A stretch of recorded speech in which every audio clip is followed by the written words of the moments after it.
Sözünü degеним калтырганга атайын быйыл Кыргызстан үчүн абдан маанилүү саясий жактан негизделип отурган жылдардын бири болуп атат. Мына 2005 күз айларында парламент шайлоо өтөт. Албетте, бул жерде жалаң эле кийинки парламент тандоо, өкмөт тандоо эмес. Бул жерде бизде ушул демократиянын мындан ары тереңдешине дагы жолго чыккан эң чоң саясий акциялардын бири болот. Кудай сактасын, мына карап отурсак, Луганский менен Аравандын, Донецкий менен Кара-Суунун айырмасы аз эле тарыхтын алдында. Мындай жөнөкөй жалпак тилмен айтканда бизди Кудай сактады. Мына көрүп атасыздар, ушул окшоштор аябай көп. Составы боюнча дагы, жайгашкан орду боюнча дагы, башка жагынан дагы. Бирок бул кырсыктан до конца атта өттүк деген деле алса эмеспиз. Эгерде биз ушул жерде турган айлык баштар, сиздер областта эң таасирлүү адамдар бекем турбасаңыздар, сырткы ички күчтөр дагы деле болсо бар. Мындай терметкенге, күчөткөнгө аракет кылган күчтөр бар. Ичинде саясатчылар кызык болсо, сыртынан чоң өлкөлөрдүн дагы кызыктары сакталып калууда. Муну бекем өкүлдөр ачык айта албайт, сиздерге маалымат каражаттар менен жоктугунан пайдаланып ачык айтып коеюн. Ошондуктан кыргыздардын жакшы сөзү бар, окшоңду урутпа, өзүң сак бол дейт. Ар бирибиз өз мамлекеттүүлүк бекем болсун десек, ар бир өзүбүз айлыкпай баш болуп, катардагы адамбыз, өзүбүз да сак бололу, өзүбүз бекем бололу. Мамлекеттин кызыкчылыгын, ошо келечегибиздин кызыкчылыгын баарынан жогору койгонго ушул баштан ниет алалы. Баарыбыз ишиңизге дагы жөн ийгилик каалайм. Албетте ишиңиздер катаал, оор, баарыбыз түшүнөбүз.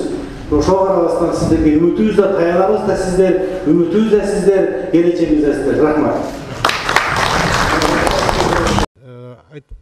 Түшүндүрмө берип коюшум керек. Оштун коллегиясында өкмөт тараптан 10 маселе коюлган. Жазгы талаачылык иштер, ошондой эле Евразияска кирүүгө даярдык, региондордогу суу маселелери, ошону менен катар 10 маселенин ичинде бул быйылды боло турган парламент шайлоо боюнча тапшырмалар берилген. Ошонун алкагында жергиликтүү бийликке тизменин так түзүү боюнча тапшырма берилди. Улут аралык маселелерди жакшыраак карагыла дедим. Анан ошол жерде цитатаны кайталап коеюн. Урматтуу жетекчилер, сиздер Ош областынын эң таасирдүү адамдар отурасыздар. Сиздер ушул келаткан парламент шайлоого ынтымак менен өткөргөнгө баардык күчүбүздү жумшайлы, таразабыз так болсун. Мына 10 жылдын Кудай сактады. Мына бүгүн Луганский менен Донецкий эмне болуп атат көрүп атасыздар. Ошондуктан баардыгыбыз тең чымырканы ынтымакта өткөзөлү деген сөз болгон. Анан орусчасында бир так эмес кеткен, мен дароо эле айткам ошондо. Ситуация в Кара-Суунском районе, Ворованском районе опасно деп кетип калыптыр. Эми андай айтайын дегеним да бир сөзүм, бир далил катары мен силерге азыр эле болгон окуяны окуп берейин. Бүгүн мындан 15 саат 27 минутада мен ушу парламентте жооп берип жатып, жолдош Дастан Жумабековго мындай деп жооп бергем. Бүгүнкү күндө министрлик, айыл чарба министрлиги реформага муктаж, дагы эле эскиче иштеп атат. Муну мен суббота коллегияда карайм дедим. Баарыңыздар угуп отурдуңуздар. Эми муну орусчасын окуп берейин силерге. Как переводят некоторые журналисты. Я их не обвиняю, просто, возможно, незнание языка приводит к таким разным толкованиям. Нужно провести реформы. Я говорил, сейчас, я говорил, когда пришел новый министр, многие новенькие не могут работать. Вот вам перевод.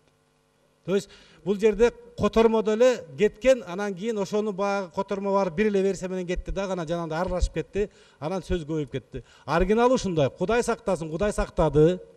Луганский менен Донецкийни көрүп атасыңар.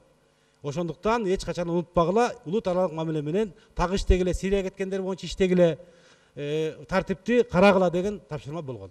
Башка сөз болгон